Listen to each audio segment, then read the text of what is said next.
안녕하세요.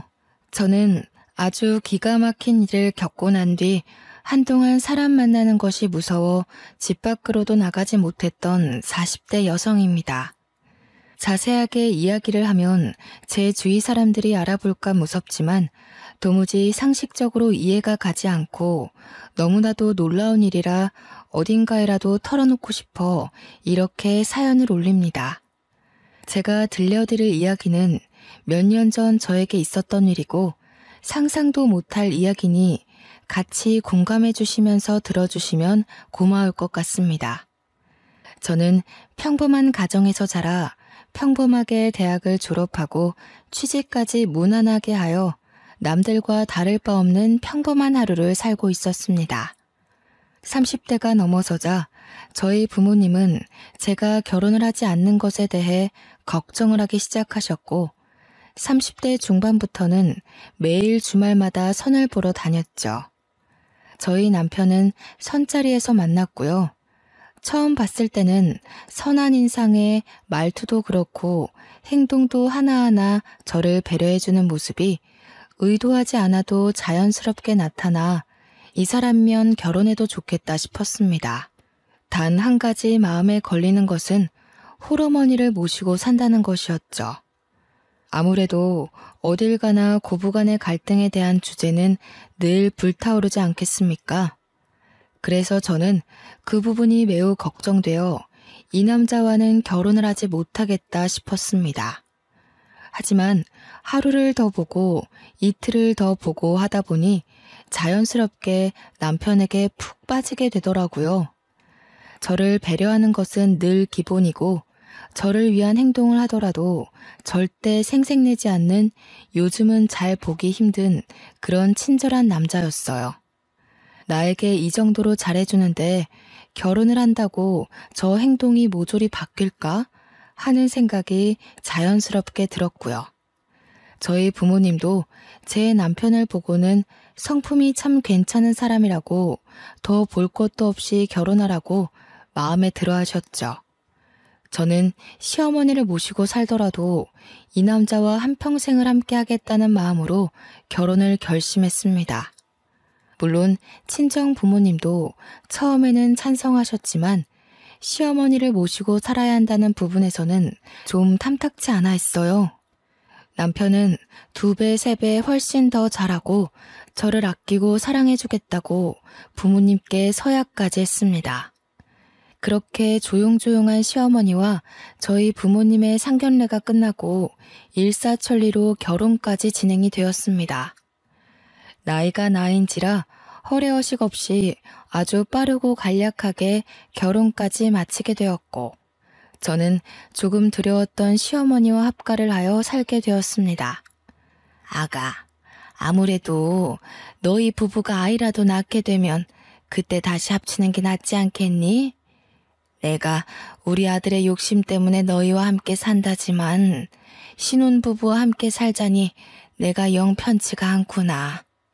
시어머니는 합가를 하자마자 제 눈치를 보시며 따로 살겠다고 하셨어요. 알고 보니 남편이 하나뿐인 시어머니가 넉넉지 않은 형편에 너무나도 많은 고생을 하셔서 말년이라도 편하게 지냈으면 하는 마음에 분가를 하지 않은 것이었어요. 남편은 제게 2번, 3번 약속했습니다. 혹여라도 우리 어머니께서 당신에게 시집살이를 시킨다던가 당신과 갈등이 있다면 그땐 바로 분가할게. 하지만 나를 한번 믿어보고 우리 어머니께 벽없이 딱 한 번만 다가와줘. 저는 남편의 약속을 믿었고 남편 말대로 어머니께 허물없이 다가가 보기로 했습니다. 아직 시작도 안 한 시집살이에 미리 겁먹을 필요는 없으니까요.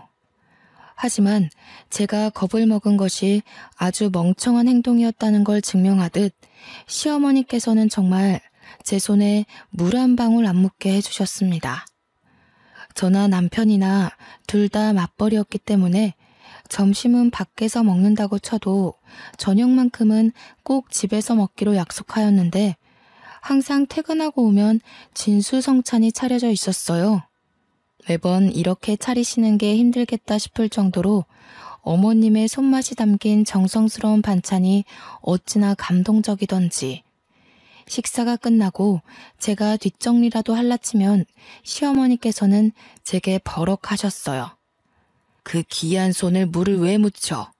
그렇게 쓰는 손 아니다, 아가야. 내가 아직 정정하니 집안 살림은 내가 하게 해주련? 그래도요, 어머님, 설거지 정도는 제가 할 수 있는걸요. 바깥일 하고 와서 무슨 설거지를 한다고 그래. 우리 아들이 하면 모를까. 우리 아가는 들어가서 씻고 얼른 누워 자. 내일 아침에도 출근해야 하는데, 응? 가서 쉬어, 어서. 저는 어안이 벙벙할 정도로 공주님 대접을 받았습니다. 저희 친정에서도 저를 이렇게까지 대접해주지 않았었는데 말이에요. 남편은 저에게 오히려 어머님과 같이 사는 게 불편할 수 있는데 내색 한 번 안 해주고 고맙다면서 저를 더 아끼고 사랑해 주었습니다. 저는 이 모자의 사랑과 친절, 그리고 배려까지 한 몸에 받으면서 몸둘 바를 모를 정도로 행복한 하루하루를 보내고 있었어요. 저희 친정에서도 시댁 잘 만났다며 저희 집으로 시어머니 몸보신하시라고 각종 좋은 재료들을 보내주시고 시어머니는 그 재료들로 제게 사내 진미를 맛보게 해주시고요. 남편이 시어머니께 용돈이라도 드리면 그 돈을 차곡차곡 모아서 저 맛있는 거 사주신다고 밖에 나가 한아름 장도 보시고 저에게 잘 어울릴 것 같다면서 쑥스럽게 스카프를 내미시기도 하시고요. 정말 고부간의 갈등을 걱정했던 제가 죄송스러울 정도로 저를 아껴주셨습니다. 빨래며 청소며 주말에 쉬는 날 하려고 하면 이미 다 깨끗하게 정리되어 있어 건드릴 필요가 전혀 없었고요. 오히려 제가 뭔가를 자꾸 손대려고 하니까 시어머니께서 평일에 모든 정리를 다 해놓으시고는 주말에는 같이 놀러 가자고 하시더라고요. 저희 부부 아니면 어머님 혼자 어디 가기가 불편하시니까 오히려 그게 낫겠다 싶어서 효도하는 마음으로 매주 주말 어머님과 함께 데이트를 했습니다. 오히려 남편과 둘이 나갈 때보다 더 즐겁고 행복한 시간이지 않았나 싶어요. 어머님과 함께 그때 더 많은 추억을 남겨놓을 걸 하는 생각이 들기도 하고요. 그래도 같이 스티커 사진을 찍어보기도 하고 공방 같은 데서 비누도 만들고 어머님과 뜨개질도 하고 정말 많은 것들을 했어요. 처음 스티커 사진을 찍을 땐 찰칵하는 소리에 놀라 소리를 지르기도 했었고요. 사진의 얼굴이 죄다 잘려서 나와 여러 번 찍기도 했죠. 공항에서 만든 비누는 아까워서 사용도 못하고 아직까지 제 서랍에 보관 중이랍니다. 어머님과 뜨개질로 만든 조끼, 목도리, 가방, 셀 수 없이 많았죠.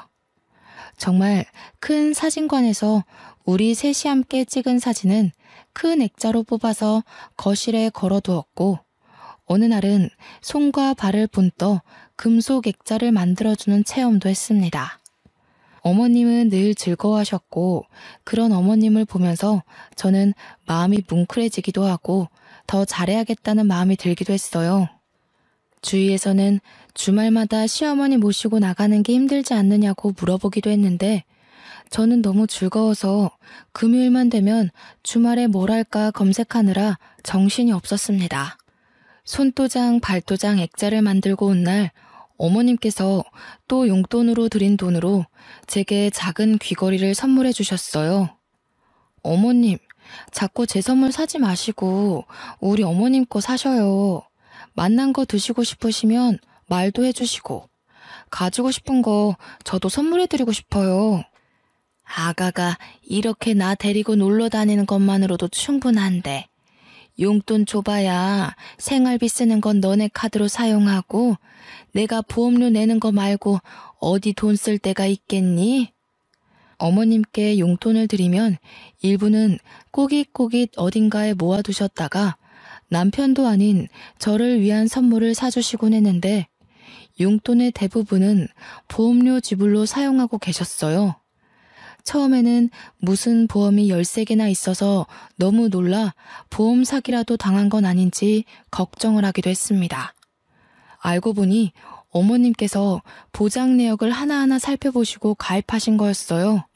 내가 늘 입버릇처럼 말하지만 내가 죽으면 건물이라도 하나 상속해줘야 우리 자식들이 편한데 내가 가진 게 없어서 나 혼자의 몸으로 아들 하나 키워보니 돈이 얼마나 중요한지 뼛속까지 새겨지더라 아가야. 내가 죽어서 큰 돈이라도 남겨줘야 속이 시원하니 절대 내 보험만큼은 해지 말고 냅두거라. 시어머니의 마음이 너무나도 짠해 저는 절대 보험만큼은 건드리지 않기로 했죠. 그래도 남편과 결혼하고 나서 맞벌이로 차곡차곡 내 집 마련을 위한 저축도 하고 비상금도 모으고 어머님께 용돈을 드리는 부분이 전혀 부담되지 않은 선이었기에 괜찮았습니다.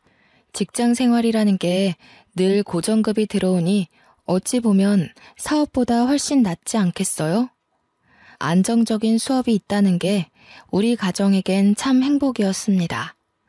제가 딱 2개, 저희 시어머니와 살면서 불편했던 게 있다면 첫째는 알레르기 때문에 회를 전혀 드시지 못한다는 것.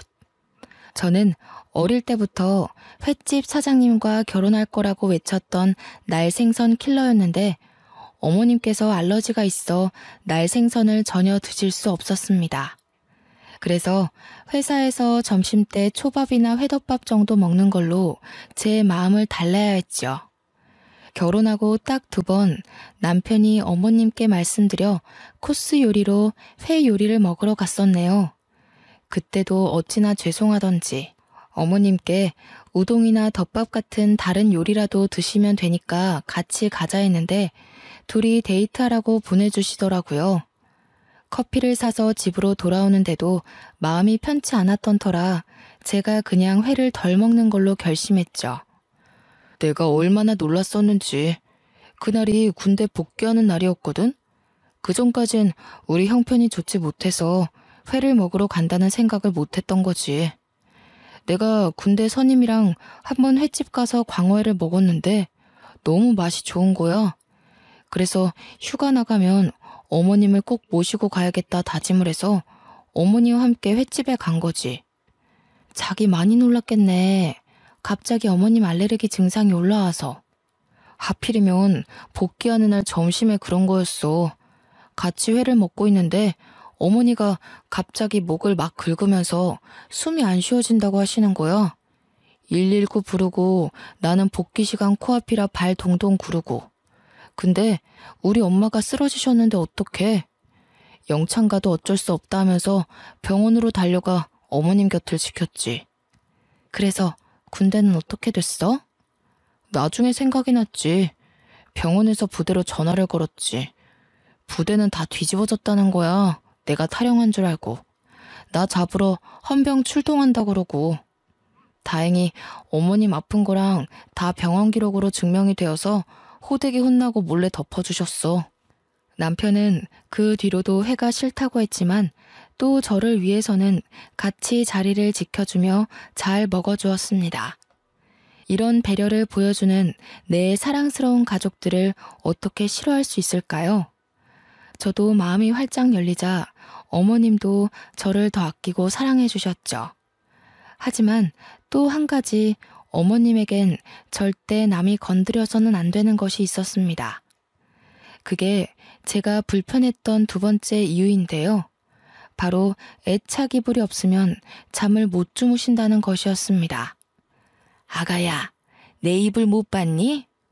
그거 너무 때 같아서 빨래하려고 세탁기에 넣어뒀어요. 안 된다. 그거 절대 빠는 거 아니야. 아가, 제발 내가 부탁했잖니. 다른 건 몰라도 내 이불만큼은 절대 건드리면 안 된다고 내가 그렇게 말을 했는데. 죄송해요, 어머님. 제가 깨끗하게 빨아드리려고 잘해보려고 한 건데. 다른 건 다 가져가도 좋고 버려도 좋은데 저 이불만큼은 절대 건드리면 안 된다. 알겠어? 저거는 내가 죽어서도 나랑 같이 묻어줘야 하는 내 귀중품이야. 저는 어머님의 화내는 모습을 처음 봐서 너무 놀라웠고 마음이 쿵 내려앉는 것 같았죠.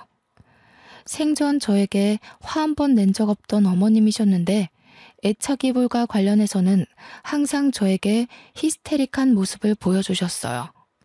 여행을 갈 때는 당연하고 어딜 가더라도 잠이 들 땐 꼭 애착이불을 늘 품에 지니고 계셨습니다. 저는 솔직히 너무 너덜너덜하고 꼬질꼬질한 더러운 애착이불을 깨끗하게 한번 삶기라도 했으면 했지만 제가 이런 소리를 하면 어머님께서 버럭하셨기 때문에 결국 포기했어요. 아가야, 내가 늙어서 그런지 아주 머리털이 몽땅 다 빠지려나 보다. 내 이불에도 머리카락이 얼마나 붙던지. 이러다가 대머리 되면 어쩌지? 어머님, 제가 탈모 샴푸라도 하나 가져다 놓을게요. 저는 어머님께서 이불에 머리카락이 붙는다고 하셔서 애착 이불에다가 돌돌이라도 돌려 머리카락만 정리를 해드려야겠다 싶었습니다. 어머님 이불을 가져와 열심히 머리카락을 정리하고 있는데 어머님께서 불같이 달려와 이불을 빼앗더라고요. 저는 조금 황당하기도 하고 너무나도 서운한 마음이 들었죠. 어머니, 빨래 하려던 거 아니고 그냥 붙어있는 머리카락만 정리해드리려고 했어요. 아가, 마음은 잘 알겠는데 내가 이불이 없으면 불안해서 그래. 내가 정리할 테니 내 이불에는 신경 쓰지 말거라. 알겠지? 저는 그 뒤로 눈에 보여도 이불에는 신경 안 쓰기로 굳게 다짐했죠. 죽어서도 꼭 같이 묻어달라고 하시는데 제가 뭘 더 어떻게 할 수 있겠어요? 그렇게 서로의 불편함은 건드리지 않고 하루하루를 살다 보니 너무나도 감사하게 저에게 새 생명이 찾아왔습니다. 같이 산부인과에 가서 아가의 첫 심장 소리를 들었을 때 남편과 시어머니는 눈물을 줄줄 흘릴 정도로 감동을 했죠. 우리 아가가 이렇게 효도를 하는구나. 새 생명이라니. 나에게 손주가 찾아오다니. 우리 아가 절대로 몸 조심해야 되니까 앞으로는 집에서도 누워만 있거라. 응? 그래. 회사도 휴직을 하던지 그만두던지 하자. 우리 그래도 모아둔 돈도 꽤 있고 내가 이번에 승진도에서 월급도 올랐으니 당신은 태어날 우리 아이 생각하면서 태교만 해. 저는 만삭이 될 때까지 일을 할 생각이었지만 가족들의 만류로 어쩔 수 없이 휴직계를 내게 되었습니다. 너무 일찍부터 육아휴직을 쓰는 것이 아닌가 싶긴 했지만 10년 가까이 다닌 회사였기 때문에 사장님께서도 저를 많이 배려해 주셨어요. 정말 평소에도 집에서 하는 일이 없었는데 임신하고 나니 더 할 일이 없어지더라고요. 제가 화장실이라도 가려고 일어나면 어머님께서 와서 무슨 일이냐 하고 안절부절 제 옆을 못 떠나시고요. 병원에서 아가 자궁이 약해서 푹 쉬라고만 했잖니. 늙은이가 주책이지? 화장실 한번 갈 때마다 불안해서. 아니에요, 어머님. 이렇게 신경 써주시니 제가 건강하게 잘 버티는 거 아니겠어요? 그래도 가끔 동네 산책 30분 정도는 좋다고 하던데 저랑 산책이라도 가실까요? 내내 집에만 있어서 몸이 찌뿌둥했는데 잘 됐다며 어머님과 저는 매일같이 하루에 30분, 많게는 1시간이 넘도록 공원 산책을 즐기게 되었습니다. 어머님이 살아온 인생에 대해서도 듣고 같이 울다 웃으며 서로 더욱 더 돈독해졌어요. 그날 저녁 남편이 급하게 다른 지역 출장을 간다고 떠나게 되었습니다. 회사에서 승진을 하고 연봉이 훌쩍 오른 대신 출장이 점점 잦아지고 퇴근도 늦어지고 했어요. 저는 갑자기 떠나야 한다고 해서 짐가방을 싸주고는 남편을 배웅했죠. 집을 나서던 남편이 시어머니께 우리 마누라 먹고 싶은 거 다 해주시라며 신신당부를 하여 어머님이 등짝을 치기도 했습니다. 불편한 법도 한데 참 가족이 울타리 안에서 끈끈해짐을 느끼게 되더라고요. 그러다 문득 밤에 여는 포장마차에서 파는 순대볶음이 너무나도 먹고 싶은 거예요. 여기가 주거도시이긴 하나 지방에 있는 작은 소도시로 큰 병원도 없고 음식점도 많지 않고 인프라가 잘 되어 있는 그런 동네는 아니었어요. 야식 배달도 안 되는 동네 밖을 조금만 나가면 있는 포장마차에서 파는 순대볶음이 정말 매콤하고 맛있었거든요. 하지만 밤 시간이 너무 늦었고 남편도 없어서 먹고 싶은 마음을 꾹 참았죠. 차를 타고 가면 5분 거리인데 걸어가려고 하면 구불구불 비포장도로 같이 횡단보도도 길을 건너야 해서 밤에는 위험했습니다. 근데 때마침 어머님과 TV 채널을 돌리는데 딱 순대볶음이 나오는 거예요. 너무 먹고 싶은 마음에 맛있겠다 하고 말로 뱉어버리고 말았죠. 아가, 순대볶음이 먹고 싶니? 저 앞 사거리 지나서 포장마차촌에 팔지 않을까? 내가 다녀오마. 어머님, 밤길이라 너무 위험해요. 거기 가려면 횡단보도도 없는 비포장도로를 건너야 하는데 저 괜찮아요. 참을 수 있어요. 우리 손주가 먹고 싶다는데 어떻게 참니? 아가, 거기다가 네 남편이 하는 말 들었지? 먹고 싶은 거 다 해주라고. 내가 후딱 갔다 오마. 제가 여러 번 말렸지만 어머님은 듣지 않으셨어요.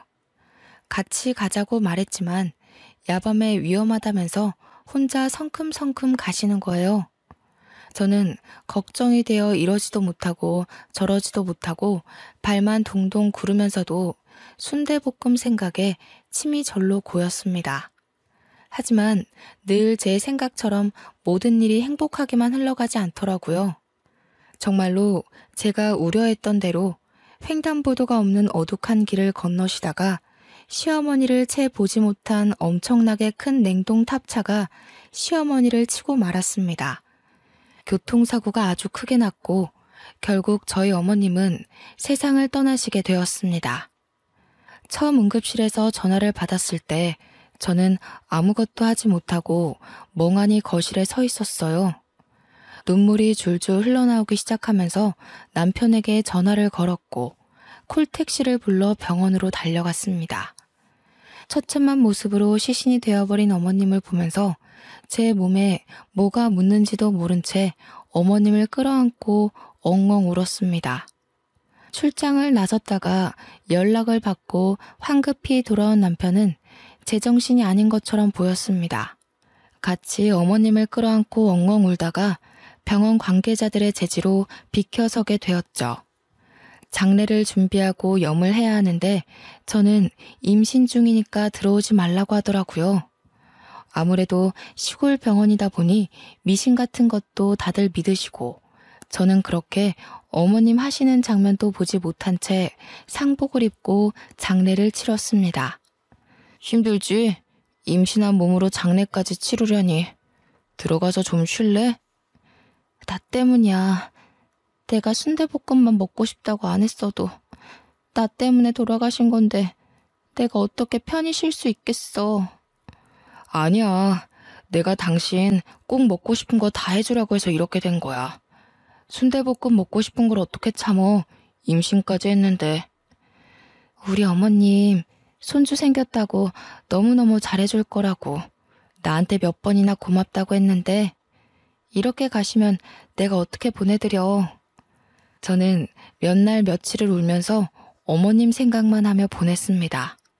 저에게 순대볶음이 식지 않을 때까지 돌아오겠다며 웃으며 떠나신 모습이 마지막이라는 사실이 정말 믿기지 않았고요. 결국 자책과 눈물을 반복하다 유산기가 보여 병원에 입원까지 하게 되었습니다. 무너져버린 남편은 제게 울면서 말했어요. 당신까지, 우리 아이까지 잘못되면 나 너무 힘들 것 같아. 제발 편하게 마음 먹고 쉬어. 응? 저는 남편 말대로 병원에서 휴식을 취하기로 했습니다. 영양제다 뭐다 주렁주렁 매달아 놓은 주사들과 함께 병원 이곳저곳을 둘러보는데 참 이런 곳에서 어머님의 장례를 치렀다는 게 죄송스럽더라고요. 마지막 가시는 길 정말 좋은 병원에서 장례라도 치렀어야 했는데 하는 마음이 들더라고요. 남편도 마음이 많이 힘들 텐데 오히려 저를 위로해주고 저희는 서로를 의지하며 그렇게 버텨냈고 저는 일주일 만에 퇴원을 하게 되었습니다. 집에 돌아와 어머님의 유품을 정리하는데 도무지 이불만큼은 버릴 수가 없겠더라고요. 어머님께서 꼭 이불도 같이 묻어달라고 하셨었는데 차마 어머님의 흔적이 가장 진하게 묻은 이불을 같이 보낼 수 없더라고요. 같이 보낼 수 없었어요. 제가 너무나도 사랑했고 그리워하는 어머님이기 때문에 제 이기심에 이불만큼은 제가 꼭 끌어안고 있었죠. 보자기에 곱게 싸서 제가 언제든 그리울 때마다 꺼내보려고 장롱 속에 넣어두었습니다. 그렇게 정신없이 하루 이틀을 보내고 있는데 보험회사에서 연락이 막 오더라고요. 어머님께서 살아생전 들어놓으셨던 생명보험들에서 사망신고가 접수되었으니 보험금을 수령하라는 연락이었어요. 남편 통장으로 모두 수령을 했고 그 금액에 저희는 2번 놀라고 말았습니다. 무려 20억가량의 보험금이 통장으로 들어온 거예요. 생전에 건물 한 채에 못 물려주고 미안하다고 몇 번이나 제 손을 잡고 쓴웃음을 짓던 어머니께서 보험금을 이렇게 남겨주시다니 저는 또 한 번 눈물을 터뜨렸죠. 남편은 그동안 진심으로 어머니와 함께 행복한 추억을 만들어줘서 고맙다고 앞으로 행복하게 살자고 하더군요. 저희는 그렇게 새로운 출발을 결심했습니다. 하지만 그것도 잠깐이었어요. 아주 충격적인 일이 그 이후에 발생했습니다. 제가 임신 4개월에 접어들 무렵이었습니다. 집에 갑자기 누군가 찾아왔어요. 남편은 출근하고 없었고 친정 부모님은 여행을 떠나셨기 때문에 집에 찾아올 사람도 없어서 누군가 하고 인터폰으로 밖을 보니 어머님이 서 계신 게 아니겠어요. 저는 너무 놀라 소리도 지르지 못하고 멍하니 현관문 앞에 서 있었습니다. 얘야, 문 열어라. 장례까지 다 치르고 분명 강에 뿌려달라 하셔서 앞으로는 훨훨 여행 다니시라고 강에 뼈가루를 다 뿌리고 왔는데 죽은 시어머니가 문 앞에 서 있다뇨. 저는 놀라서 까무라칠 것 같았어요. 마음을 가다듬고 문을 여니 정말로 시어머니께서 저를 흘겨보고 계신 게 아니겠어요? 뭐가 이렇게 굼떠? 제게 확 쏘아붙이는 시어머니의 목소리까지 정말 제가 알던 그 어머님의 목소리와 똑같았어요. 저는 눈물을 줄줄 흘리면서 어머님을 꼭 끌어안아 보았습니다. 얘가 왜 이래? 이거 놔. 귀신인가 싶었지만 정말 살아있는 시어머님의 모습이었습니다. 행색이 조금 꼬질꼬질하긴 했지만 어디서 어떻게 돌아오신 건지 분명 사고당하여 병원에 사망 선고를 받았을 때도 제가 옆에 있었는데 말이죠. 아니 어머니, 이게 어떻게 된 일이에요? 분명 제가 장례까지 다 치렀는데. 얘가 내가 살아 돌아왔으면 감사합니다. 앞으로 잘하겠습니다 해야지 어디 말을 붙여? 그럼 내가 뭐 무덤에서 살아 돌아왔을까봐? 사고당해서 죽은 게 내가 확실해? 나 이렇게 살아있잖아. 시어머니께서 제게 호통을 치며 죽은 게 내가 맞냐고 하니 갑자기 혼란스러웠어요. 분명 제가 시체로 시어머니를 뵙긴 했지만 시신이 차에 심하게 깔려 훼손된 상태였고 저도 시어머니의 말을 들으니 제가 본 게 진짜가 맞는지 의심이 들었고요. 저는 남편에게 전화를 걸어 이 사실을 모두 말했고 남편은 헐레벌떡 집으로 돌아왔습니다. 시어머니와 똑같은 얼굴, 똑같은 목소리를 듣고 남편도 오열을 했고 저희는 시어머니의 말대로 시신을 착각해서 시어머니인 줄 알고 장례를 치렀다고 생각했어요. 어머니, 그동안 어디 계셨길래 3주가 넘도록 행방이 묘연하셨던 거예요? 내가 글쎄 말하자면 긴데 아무튼 사고를 좀 당해서 기억이 안 난다. 이제서야 겨우 기억이 나서 더듬더듬 집으로 찾아왔더니 내가 죽었다지 뭐냐? 배고픈데 뭐 좀 먹을 거 없니? 뭐라도 시켜 먹든 아니면 밥 좀 해와라. 며느리가 돼가지고 빠릿하게 움직이지 않고 못 배워 먹은 것처럼 멍하니 그러고 있니? 제게 단 한 번도 싫은 소리를 한 적 없던 어머니께서 그런 말을 하시니 조금 놀라웠지만 사고를 당해 기억을 단편적으로 잃으셨다고 하시니 저도 별 의심 없이 밥을 차렸습니다. 생전에 어머님께서 좋아하시던 나물 반찬을 잔뜩 사와서 밥상을 차리니 젓가락을 탁 놓으시더라고요. 내가 배가 고파서 반찬 사오는 시간까지 기다렸는데 고작 나를 대접하는 게 나물 반찬이야? 어디 회라도 떠오는 줄 알고 기다렸더니 안 먹어. 저는 회를 찾는 시어머니에게 의문이 들었지만 3주 만에 다시 찾아오신 건데 고기라도 내어드렸어야 했다고 생각하면서 죄송하다고 했죠. 그 뒤로 저는 임신해서 점점 배가 불러오는 몸으로 어머님을 극진히 대접했습니다. 저에게 단 한 번도 시킨 적 없었던 속옷 빨래도 직접 하고 어머님 잠자리에 드실 자릿기까지 손수 준비했죠. 어머님은 당연하다는 듯 저의 대접을 받으셨지만 제가 임신 7개월쯤 되었을 때 저는 점점 의심이 들었습니다. 여보, 아무리 생각해도 이상해. 당신은 이상한 부분이 없어? 나도 조금 의심이 들던 참이야. 지난번에 횟감 떠왔더니 아무렇지 않게 드시는 거 봤지? 우리 어머니 알러지 때문에 생선 회를 드시지 못한 분이셨어. 그것뿐만이 아니야.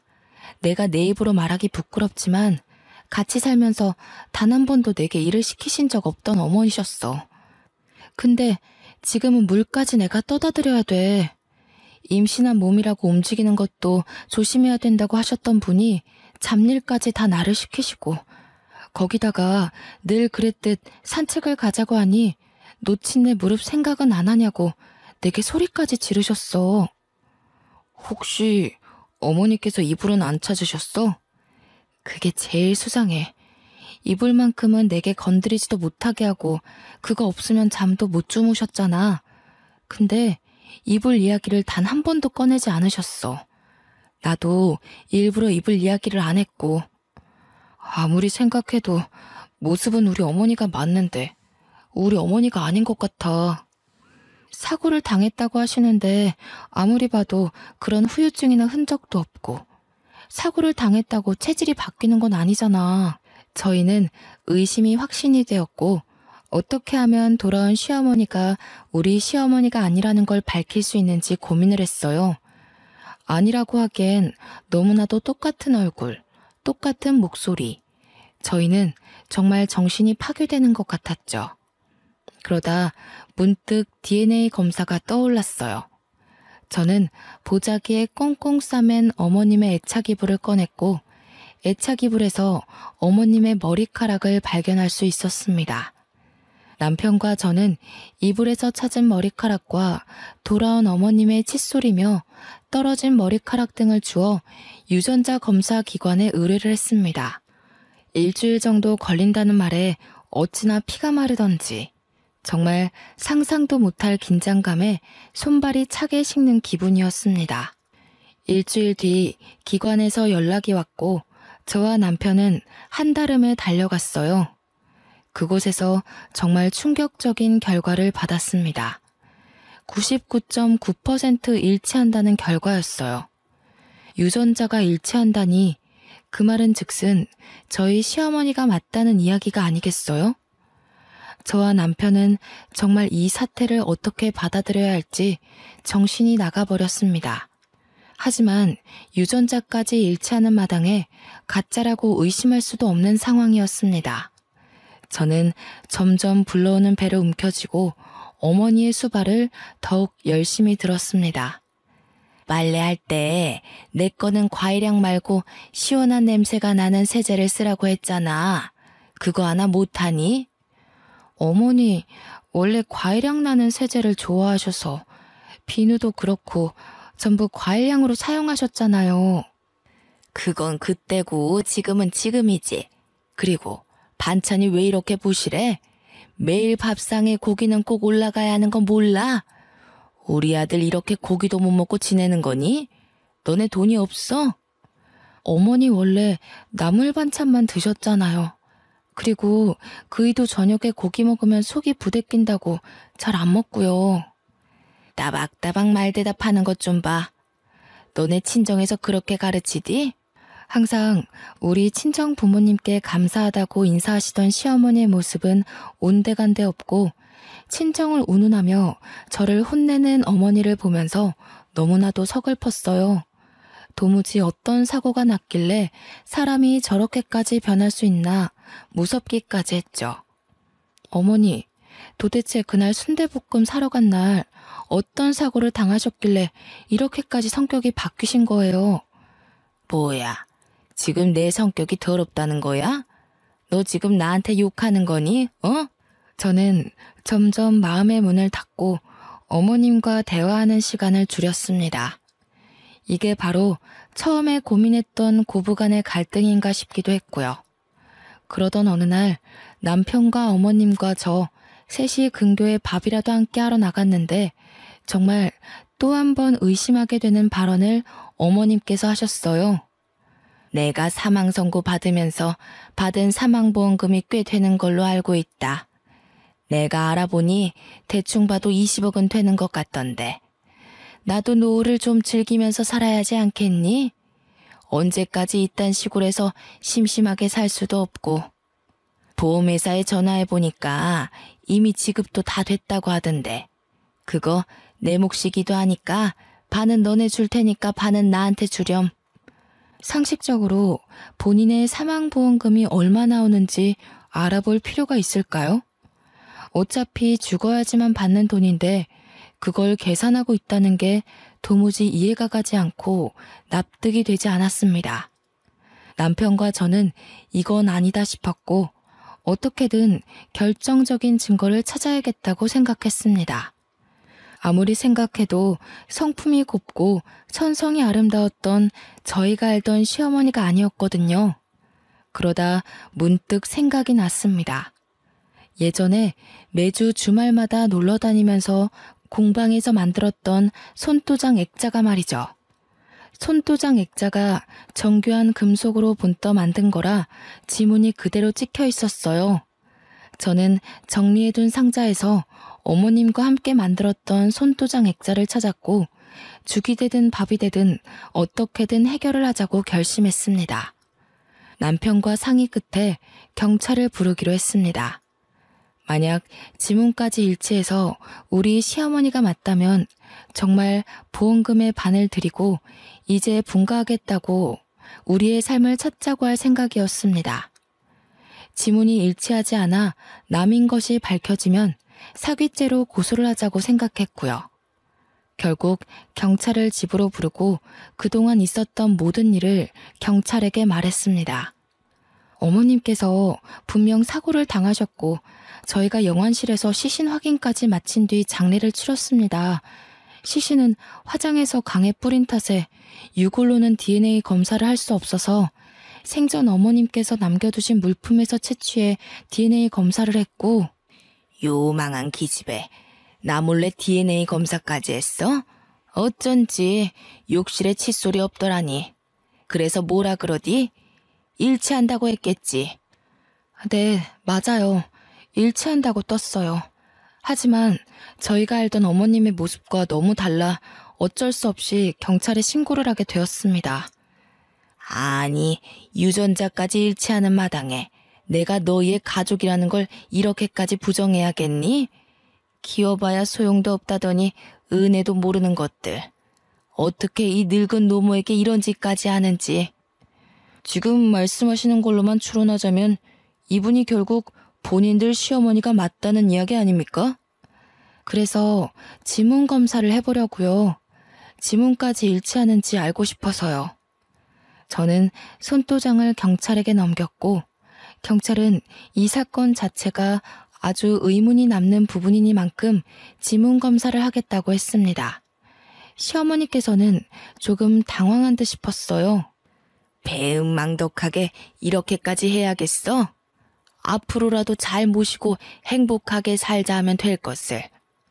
경찰서로 가지 않으려고 버팅기시다가 결국 경찰에게서 협조 요청을 받자 마지못해 경찰서로 가셨고 그곳에서 지문 채취가 이루어졌습니다.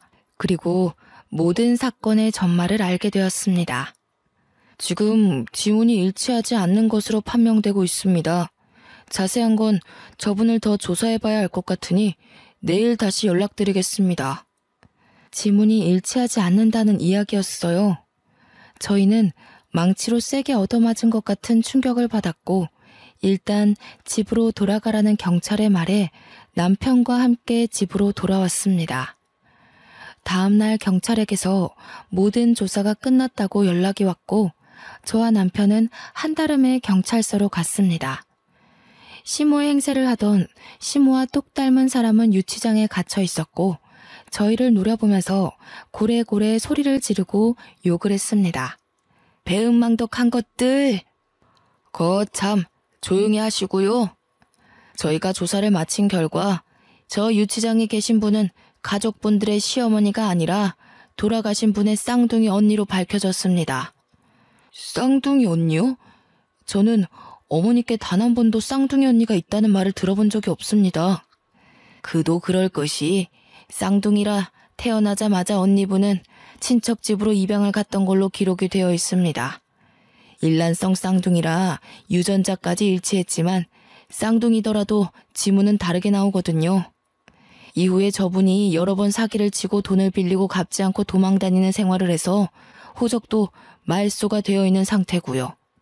아마 친척 집으로 입양을 갔기에 가족관계 증명서에도 따로 기록된 부분이 없었을 겁니다. 그럼 저희 시어머니가 아니라 시어머니 언니고 시어머니 행세를 하여 금품을 갈취하려고 했다는 건가요? 네, 맞습니다. 어떻게 보험금을 노리고 들어온 것으로 보여지고요. 이미 전과가 여러 개 있어서 실형을 면하긴 어려울 것 같습니다. 명의도용 부분도 그렇고 금품을 갈취하려고 했던 증거도 발견되었습니다. 결국 시어머니 행세를 하던 시어머니의 쌍둥이 언니는 그렇게 허무하게 구치소에 수감이 되어 재판을 기다리게 되었습니다. 집으로 돌아와 짜릿해오는 배를 붙잡고 저는 어머님의 애착 이불을 끌어안고 엉엉 울었습니다. 돌아가셔서까지 이렇게 고통을 받아야 하나 싶어 너무나도 안쓰럽고 측은했어요. 이불을 감싸 안고 엉엉 우는데 미처 몰랐던 가장자리 한 구석에서 딱딱한 뭔가가 느껴졌습니다. 저는 남편에게 가위를 가져오라 하여 그 모서리 부분을 도려냈습니다. 그곳에는 어머님의 인감도장과 통장, 그리고 꾸깃꾸깃 접혀있는 현금 뭉치들이 나왔어요. 저희가 용돈을 드릴 때마다 남은 쌈짓돈들을 모아 통장에 입금하고 미처 입금하지 못한 현금들을 거기에 모아두셨던 겁니다. 통장에는 우리 며느리 아들 용돈이라고 서투른 한글로 적혀 있었고요. 저희가 드렸던 용돈을 본인을 위해 쓰지 않으시고 이렇게 하나하나 모아두신 것도 너무나도 마음이 아팠어요. 이런 돈으로 저에게 맛있는 것도 사주시고 스카프도 사주시고 했던 걸 생각하니 정말 가슴이 너무나도 저렸습니다. 보험금까지 큰 돈 남겨주시고 떠난 어머님을 생각하면 아직도 제 마음이 너무나도 아픕니다. 저는 이후 건강하게 아들을 출산했습니다. 회사에는 양해를 구하고 퇴사를 했고요. 지금은 벌써 시간이 꽤 흘러 아이도 유치원에 갈 나이가 되었습니다. 어머님이 살아계셨더라면 정말 저희 아이를 너무나도 예뻐해 주셨을 텐데 하는 마음이 들지만 분명 하늘에서 저희를 지켜주고 계실 거라 믿고 있습니다. 앞으로 이런 일은 두 번 다시 겪지 않았으면 하는 마음이 드는 하루입니다. 저는 지금 너무나도 행복하답니다. 여러분들도 행복한 하루 보내세요.